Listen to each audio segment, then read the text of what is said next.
Bonjour, aujourd'hui je vous propose de parler du marché de la seconde main, c'est-à-dire de l'occasion sur le marché du meuble. Il y a beaucoup d'études, il y a beaucoup de commentaires sur ce marché, mais très peu sont basés sur des enquêtes consommateurs significatives. On a souvent des échantillons de 600 personnes, 1000 personnes représentatives de la population française.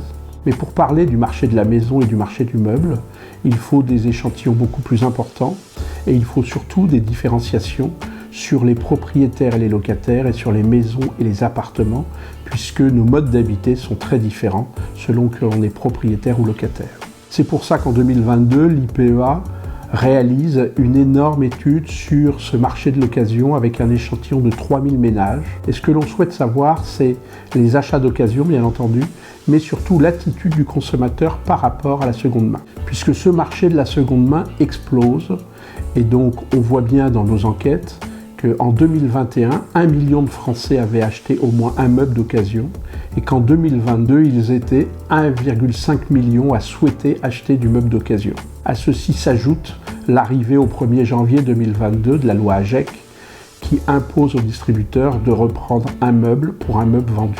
Donc le volume d'occasion va exploser sur le marché du meuble.